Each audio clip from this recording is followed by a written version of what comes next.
I think success in general for a true artist is just being able to be successful enough to be as creatively free as you can be.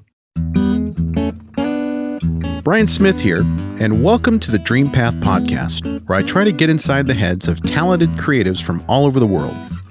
My goal is to demystify and humanize the creative process and make it accessible to everyone. Now let's jump in. Monica Nebby's on the show. Monica is a Seattle-based comedian who has headlined at the Bumbershoot Arts Festival and opened for comics like Michael Ian Black, Ari Shaffir, Sarah Colonna, and Nick Swardson. She also hosts 2 podcasts, Hug Life with co-host Mike Coletta, where they highlight positive news stories and put a positive spin on things that folks usually find daunting, and Dumb Pitches in the Helium Podcast Network, where Monica talks to successful people about their worst ideas. Monica is also the host and creator of the documentary series 80 for 80, where she conducts hilarious interviews with folks over the age of 80. Her most recent comedy albums, Mostly Finger Guns, as well as the comedic guided meditation album Chill, both debuted in late 2020 and went number 1 on the comedy charts. Monica tours nationally and internationally, and her albums can be heard on 3 different SiriusXM radio channels, including Laugh USA, Raw Dog, and She's So Funny. Her albums are also streaming on Apple Music, Spotify, and Amazon. But the best place to buy Monica's albums, if you want to support Monica rather than Jeff Bezos' next trip to space, is directly from her website, monicanevy.com. Another great resource to get to know Monica's material is her YouTube channel, which is, as my daughter Emma would say, really poppin', with hilarious videos and bits, parts of her stand-up sets, her podcast episodes, her 80 for 80 interviews, and bonus material for members only.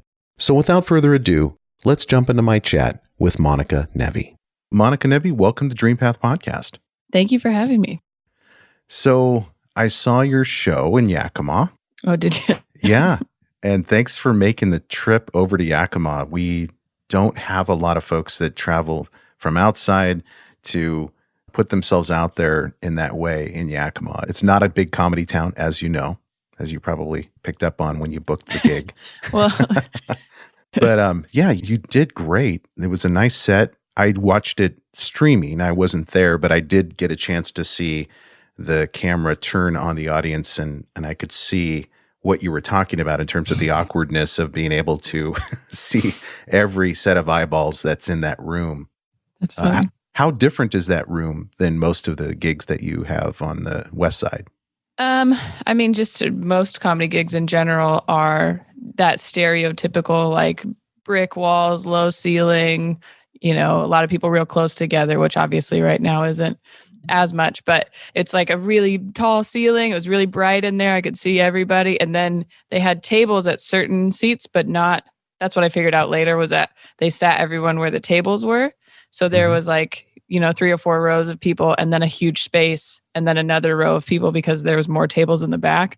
So it was, comedy's an atmosphere. And when you're next to people and they're laughing, you laugh harder, things like that. And so They were spaced out weird, which is what a lot of places are spaced differently right now too. But yeah, it was just, I could see everybody and it was real bright. It's a beautiful room, but interesting for comedy. It is. I think it's an old church. Yeah. But it was nice to see a comedy show and people show up for it in Yakima. We just don't see it happening very often. So yeah, I had done some shows, a few years ago at different places. I think I've done the Capitol Theater before, and then there was like a little comedy club for a little while, but nothing really. Was that the one that was in Sela? That was a different one. I know what you're talking about, but I never actually did that one, although I know the lady that owns it, or owned it. No, it was inside of a hotel and it was like in Yakima, but it was maybe only open for like 6 months or so. So what were your impressions of, and I'm going to put you on the spot here, of the Yakima crowd that you faced Saturday night versus maybe towns that are a little more progressive? It's an interesting, let's see.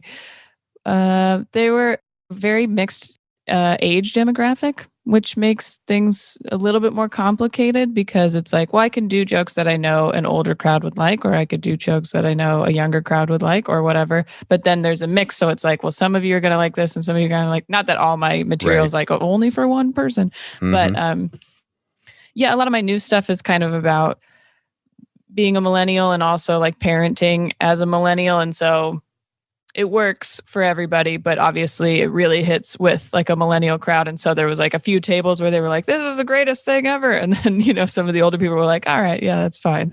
What was the lady with the puppet doing during the millennial bits?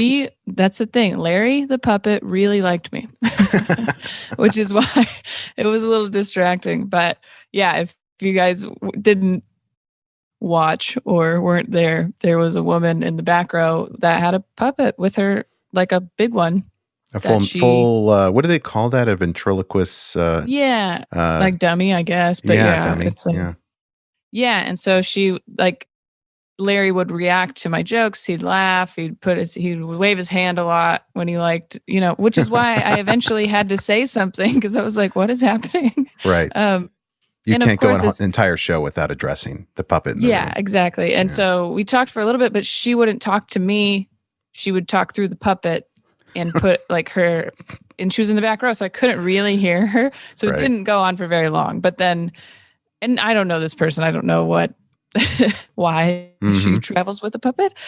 But as soon as I get off stage, the owner of the manager of the theater had told the headliner, Brad, that don't talk to her. And I was like, okay. Oh, goodness. Well, I would have been good to know, like, they had warned him that there was a lady with a puppet in there and just don't acknowledge it. Yeah. Well, you don't want to encourage puppets. That's just not. Well, I think they thought there was like a reason for it, which she did, of course, come after the show and talk to me for like way too long. And oh no. Told me about that. Larry is 2 months old, but then she owns a pool and spa store in Yakima. All right. And so she ended up showing me YouTube videos of their commercials. Wow. Yeah, It was interesting. But what I had gathered from the experience, because I think just even after the show there, she had about 2 glasses of wine, was that she was pretty intoxicated. So okay. All right. That makes sense. They were a little more nervous about that than I think she was just drunk. So I guess if you look at the bright side, she gave you some material to work with. I mean, you've got to be able to work that into future bits somehow. I'm going to talk about it for sure. I mean, I'm going to, they had filmed that, so we get a copy of it. Right. And I kind of want to tell the story and then put the clips of me talking to the puppet up with it and just put it on YouTube or something. Because it is one of the, Brad's been doing comedy for like 35 years. And he was like, that's never happened. Like I've never had anybody with a puppet in the audience. Neither have I. So I would guess that every show that you do, there's something that comes at you. There's something that you weren't expecting that requires you to be really on your toes, and that develops chops in terms of just improvisational skills and being able to be nimble on stage.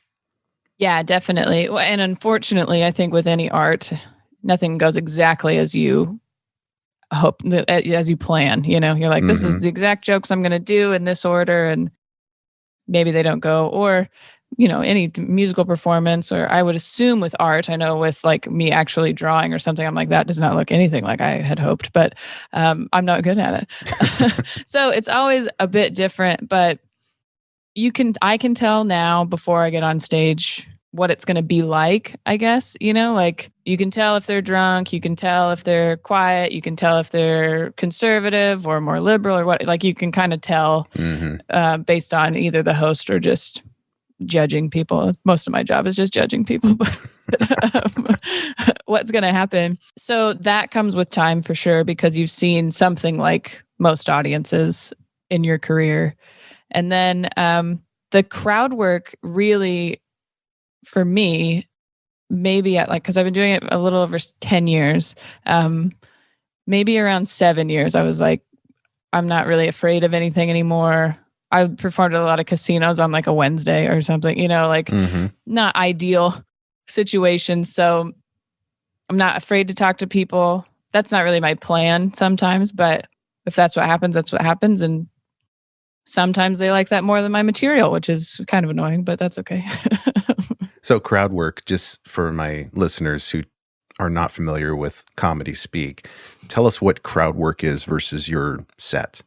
Right. So, and some people, I want them to believe that I'm just making everything up on the spot when I'm doing my material. But normally you go up and you have either an idea or an actual set list of like what jokes you want to do, what you want to talk about, things you've already written that you've been working on, or, that you got this kind of order figured out.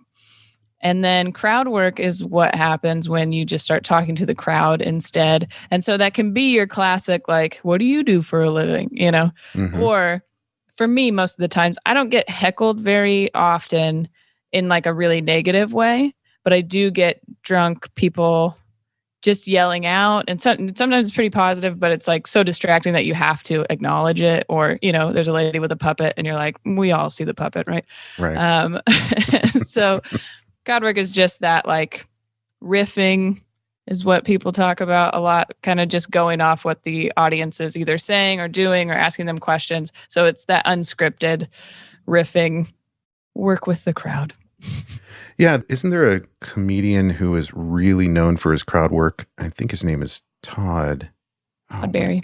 Todd Barry. Yeah. And he has an album called Crowd Work. Yeah, he did a special just of crowd work. It's really fun to watch. There's a few guys like that. Ian Bagg is like that, where he's just kind of known for it, which is really fun.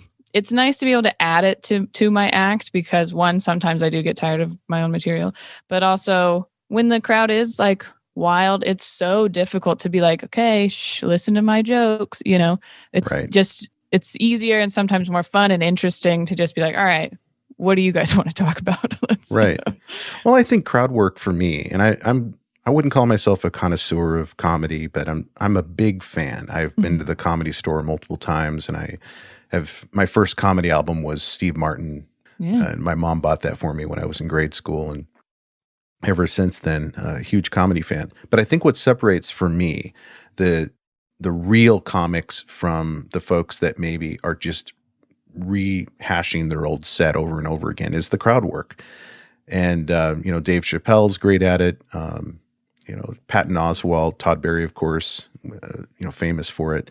But I thought you did wonderfully with a tough crowd and a tough setup in terms of everybody being spread out. And then, of course, the demographics are working against you on that versus Brad, who comes in, a little more in their age group, and his material is a little more, I think, broader, I would say, in terms of that type of appeal. But you did great.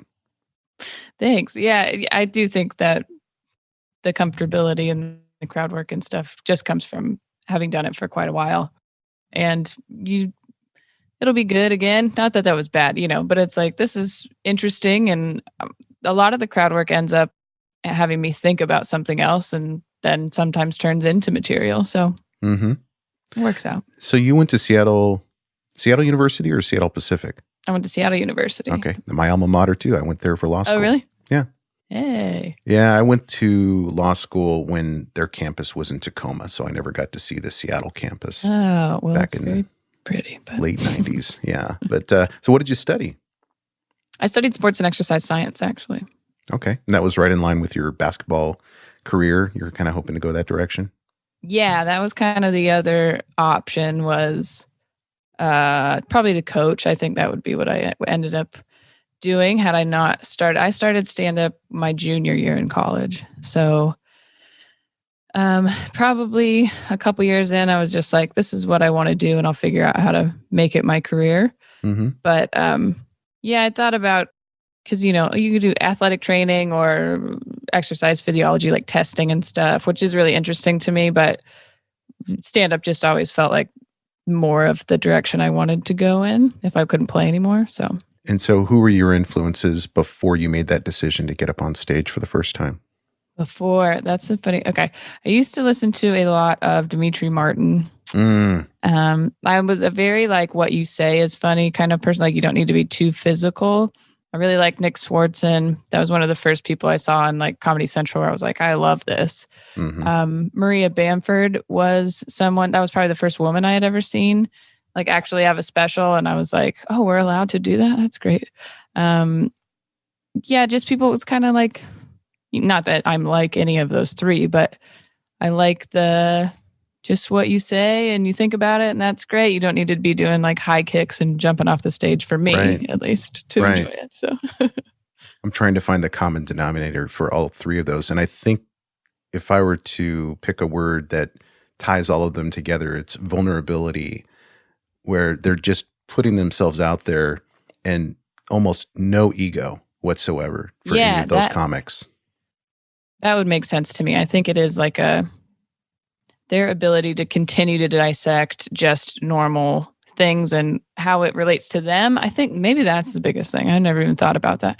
People ask me a lot, like, oh, well, what do you talk about? And it's like, well, I talk about things that have happened to me. I talk about my family and jobs I've had and whatever, the world, but in through my eyes kind of thing. I don't just talk about politics, or I don't just do one-liners or whatever. And I feel like those three is kind of the same things. They always kind of relate it to themselves with that vulnerability, I guess, even though they're all pretty different from each other. Yeah, but they're all making fun of themselves to some degree, and pointing to the ridiculousness of their own existence. Right. And or personalities. Their thought processes. Yeah, which is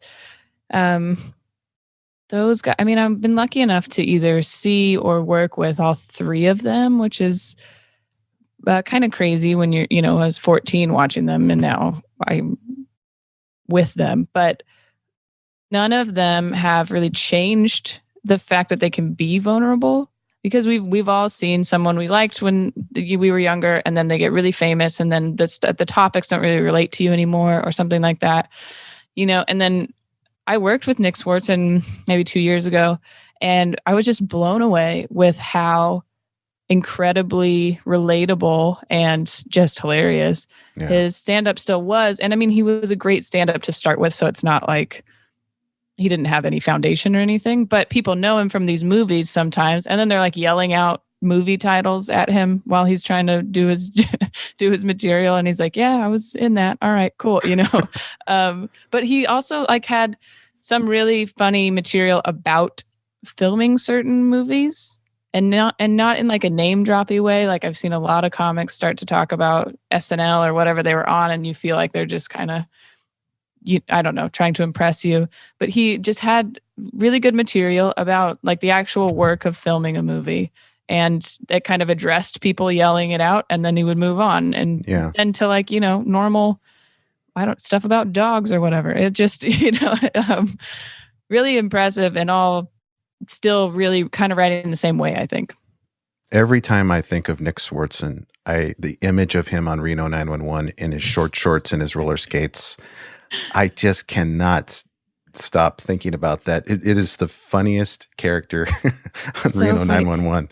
Well, and he has a bit about his mom telling her friends that he's on a cop show, because he's from Minnesota, so she's all sweet about it. And he's like, yeah, and then she's got to tell him that he's a gay prostitute on rollerblades or whatever. Yeah. I'm trying to think of the comics that are probably the polar opposite of Bamford and Swartz and Dimitri. And those would be for me, like Jamie Foxx, Eddie Murphy, Anthony Jeselnik, that are very ego driven. Right.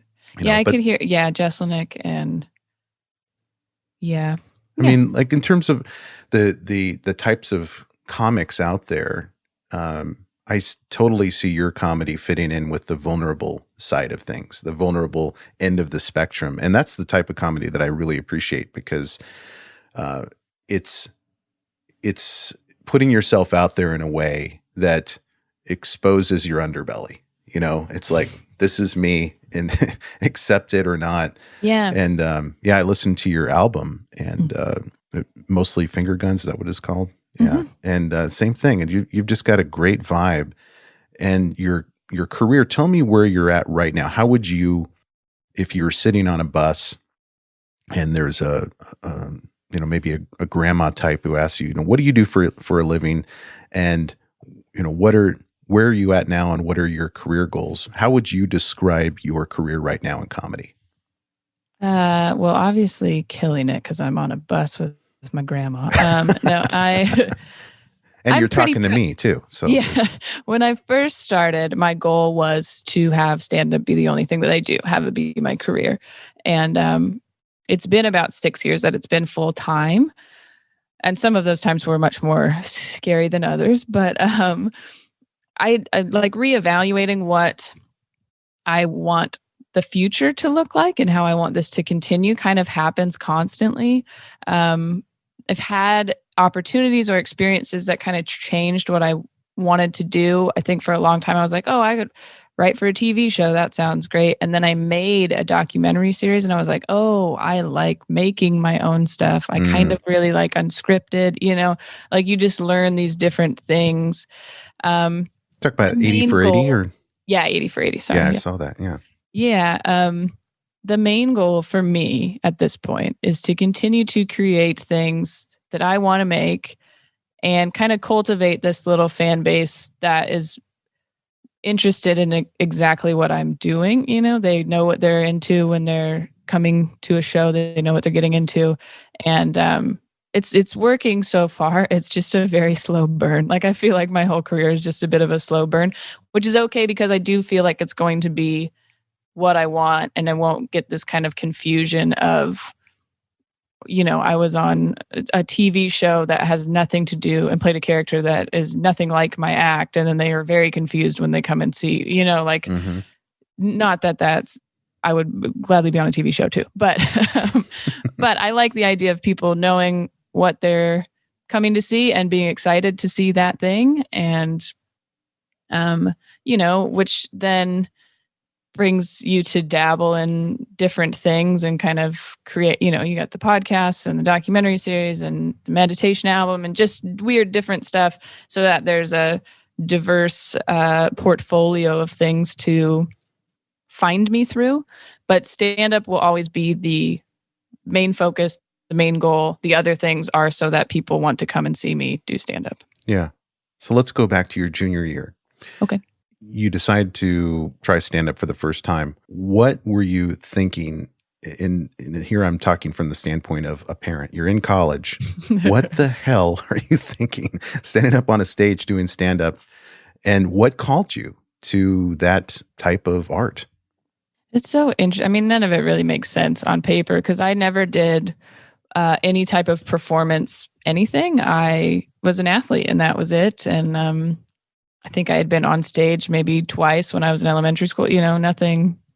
I was pretty shy too, I get really nervous when I had to do like school projects and stuff. But that was kind of a defense mechanism. When I was doing serious stuff, I would make a couple of jokes and it would make me feel a lot more comfortable if the class laughed versus, making them cry or something. I don't know. So my junior year was actually, I had been injured playing basketball. I tried to come back my sophomore year and I just had more and more injuries and it just wasn't looking like I was going to be able to continue to play. And that was what happened. I had to stop playing. I stayed with the team and I did an internship with them because it did, fit the degree. So it was about maybe 8 months after that I had been writing jokes for probably 2 years. I knew what I would do if I got on stage. I knew because you look it up online. I would Google like once a week, where do you go to do open mics in Seattle? It's still the same answer. Like, I don't know why I would look it up so often. And then, they have all these little like rules, like don't do this, don't don't ask the crowd how they're doing. You get 3 minutes, you get the light at this time, whatever. Like I knew exactly how it was going to go. Don't ask the crowd how they're doing. Is that just considered filler or something? Yeah, at an open mic specifically, you could do it if you're, if it's a 3-piece show, but because there's 20, 30 comics on a show and if everybody goes up and asks how they're doing, you got to get to it. Yeah. Yeah. We've answered this before. So I knew what 3 minutes I would do. I practiced in the shower like a lot for months. I mean, I had thought about it for a really long time. And then the first time I tried to go to an open mic was supposed to be at Giggles in Seattle, which is notorious for being one of the worst venues in comedy history. People will say it. they've been on very famous podcasts. Mark Maron mentioned it on WTF that it's like one of the worst was. And so I had gone just because there was like 2 clubs in the area, and that was one of them. And it was on this day that I didn't have to work or whatever, And we go to walk up, and the owner is outside, and he's like, "Oh, we're closed, but we're going to reopen soon. And, you can come back to an open mic then," which was a weird, because I didn't go back for about 6 months after that. And that club turned from a comedy club to a strip club and then back to a comedy club eventually. Now it's owned by different people, so it's fine. But which was an interesting, like, maybe it wouldn't have gone well, So it was the universe saying, like, hold on, don't do it quite yet, So then it was about 6 months later, I did an open mic at Laughs in Kirkland when it was in Kirkland. And I did it in January and did not know that resolution comedy was a thing. That wasn't my plan. It was just when I could go again, I guess. I went, brought some friends to watch one week. And then the host actually ended up knowing one of the guys I was with. And he was like, he's talking to me, and I was like, well, I want to do that. I want to try it. And he's like, oh, just come next week. Just do it. And so I did. I mean, I don't know why I needed him to tell me that I should do it, I guess, or something. You're supposed to bring 4 people, and I lied and said that I did, just weird. Well, I didn't want anybody to see yet. Right. But I think I had, thought about it for so long, and it was January, which means the room is full with people that aren't doing stand-up. So it's a lot different than performing at an open mic where it's just comics and stuff. Mm-hmm. And so it went really well my first time. Yeah. And so maybe that's why the first time I tried to go didn't work out, or, whatever, because this was the time I was supposed to do it. So what's resolution comedy? When your New Year's resolution is to do stand-up. And so got it. I gotcha. Yeah. Okay. And that is a common rule with clubs, is that to get up for the first few times, you're supposed to bring like 6 people or whatever. So there's like a full room of people who aren't comics. Now I love doing open mics in January because I'm like, well, there's a great audience that doesn't know me, and here we go. Mm-hmm. So it went well. At that point, had you had the 8 months of jokes that you wrote down before you got up on that stage? Yeah. Which is, I usually don't tell this part of the story, but 2 weeks later, a friend of mine was working for like the student body at his college, and they were doing a stand-up show, and he was like, oh, well, I can get you time on this show. And I was like, yeah, that'd be great. That'd be great. And he just continues to be like, okay, you can do 7 minutes. Wait, I think I can get you more, until he has me doing 15 minutes on this show at a college, which you're supposed to be like very clean at like, there's just so many things I don't know at this point about the industry, and I'm just going with it. So I did have all this material that I had written, but I have not tried it before, and I don't know what I'm doing, So I end up doing the show, doing about 12 of the 15 minutes based on what I have.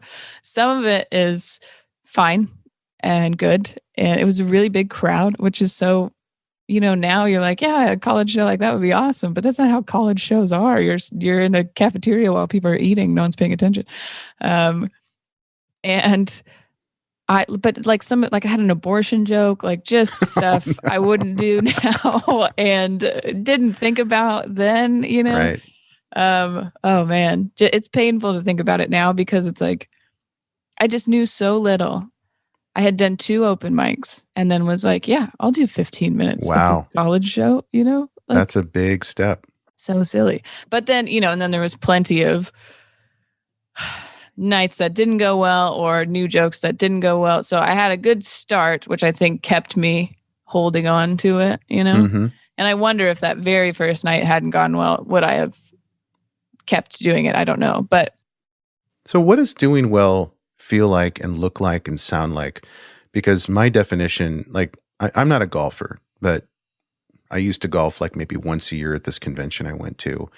And every time I golfed, it was awful. It was like, I was terrible at it. But if I just got one shot in, like one drive, that was like, wow, even if it's just lucky, I felt like the whole trip was worth it. And so how do you look at performance and the feedback that you're getting? Can one joke make it all worthwhile, or how do you assess that? That's an interesting, I think that is true for some people. And then actually,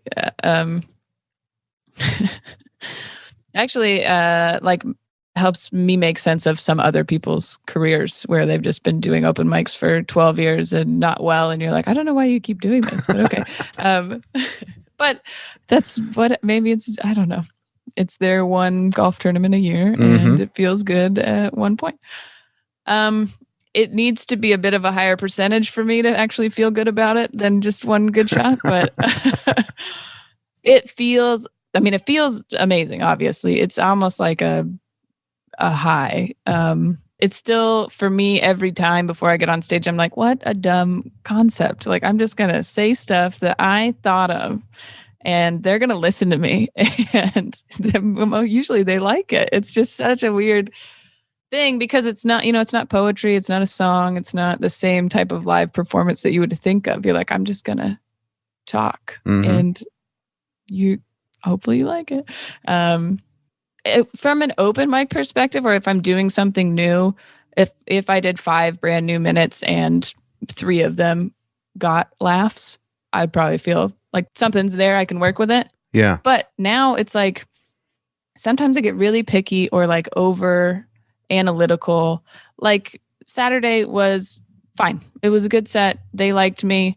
But the room itself was so weird, and like the sound, it didn't sound like the normal, like, oh, I'm doing well, So I still feel weird, like viscerally, because it doesn't quite sound the way that I want it to. I want them to clap, and I want to, stuff like that. It sounds like a socially distanced, performance hall. Yeah.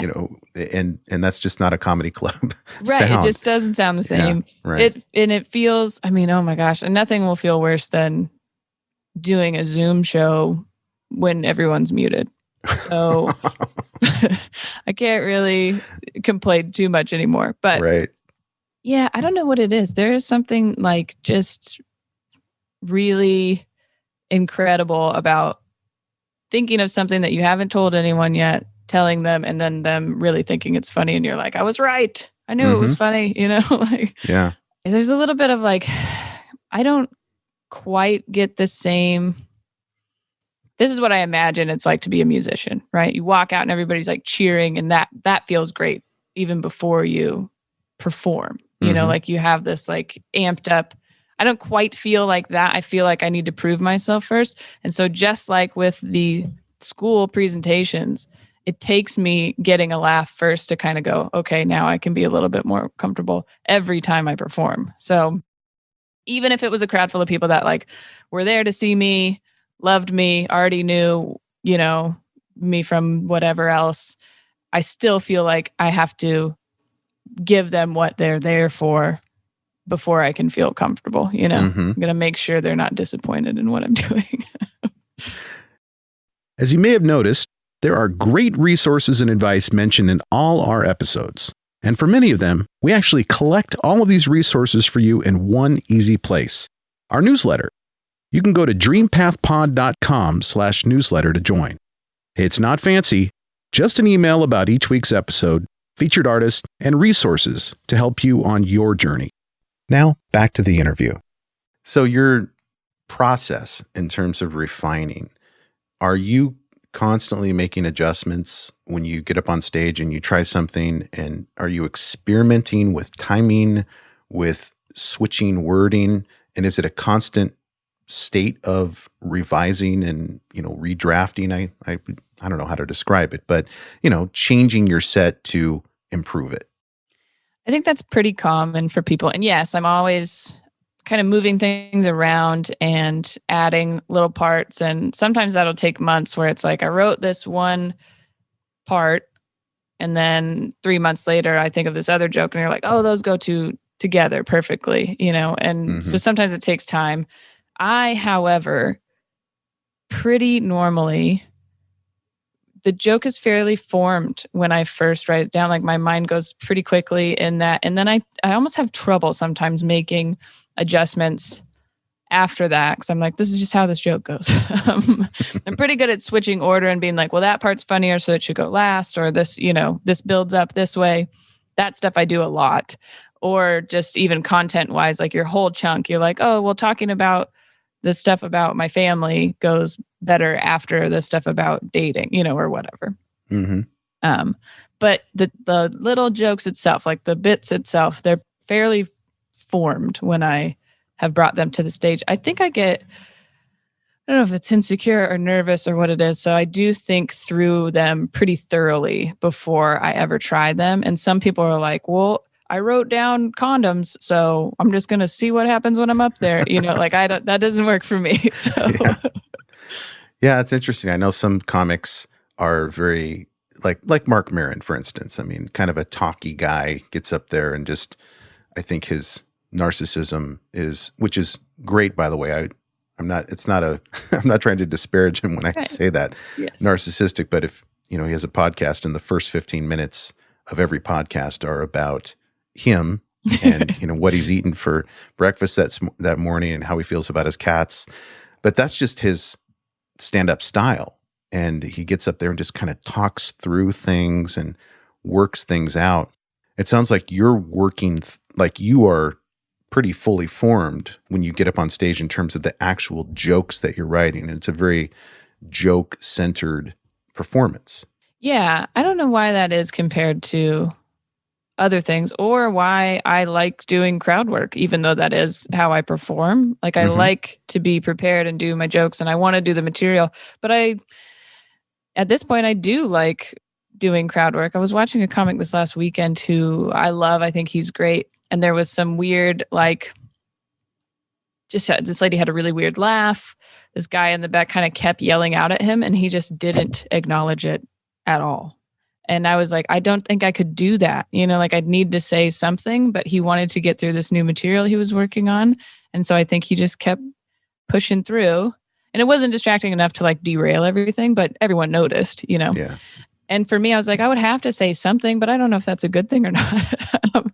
But I do. I go up there and go, these are the jokes I want to do, and that's my plan. But if it goes somewhere else, then it just goes that way, I guess. Yeah. I've been to the Comedy Store a few times, and I always feel like way more connected and part of a collective experience if there's crowd work happening. Yeah. And you also have this heightened sense as an audience member of fear that you're actually going to be engaged in some way. They're going to ask you questions, and it's like, oh my gosh, what am I going to say? Do I have dangerous. To be funny? Is he going to make fun of me? Is she going to make fun of me? But good work on the crowd work.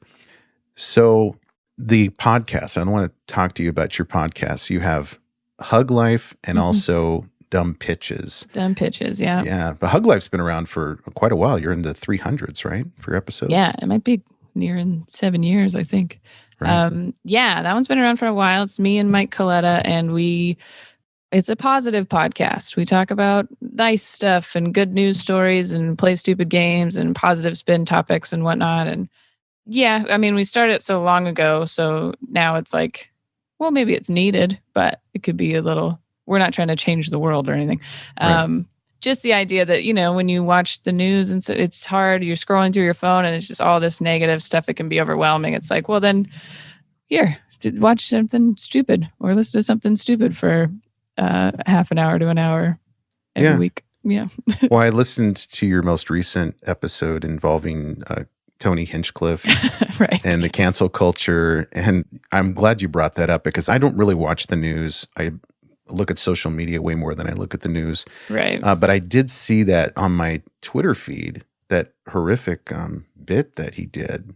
And I don't know where he was. In Austin? Is that where he was? Yeah, that's where everybody's moved. So yeah. And I didn't look into it to hear how other comics were processing that. But it was nice to hear both of you address it the way that you did, and how you brought up Louis C.K. and the folks that have been quote unquote canceled, right.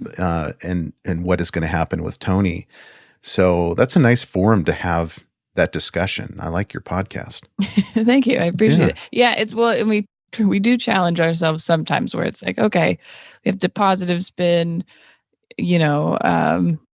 not wearing a mask or something, whatever, something we don't necessarily agree with, but we'll like challenge ourselves. And so the idea of the last episodes was like, okay, well, positive spin getting canceled, like actually getting canceled, which is, as a comic, you don't want to get canceled. You'd hope that you wouldn't do something that would warrant that. But let's just do it from that perspective then. What would be good about actually getting canceled? So yeah, it's just silly and fun. But that stuff, that's what was going on, Right. That was, yeah. What are your thoughts on cancel culture as it relates to comics and bits and just bad bits, like Tony had a bad night? Yeah, or that was type of interesting. thing. I let some of my own experiences and bias get in the way when I watch stuff like that, because he had never been nice to me. I don't really like him separately. Can we let's give some context to my listeners here, because Okay. you and this is like inside baseball, because I listened to your podcast and I've seen this clip of Tony Hinchcliffe doing this intro to his show that was very racist, but maybe you can describe it better than I can. Right. So it was the host of the show right before him. His name was Peng Dang, and he had just finished his set, which sounded like, and I'd read more, that sounded like it went pretty well, but he's Chinese and he was talking a lot about, kind of the Stop Asian Hate thing and just how Asian Americans are being attacked recently, and making jokes about how America owes China, all the people in that room go to Walmart and that's where they get their stuff from. It's just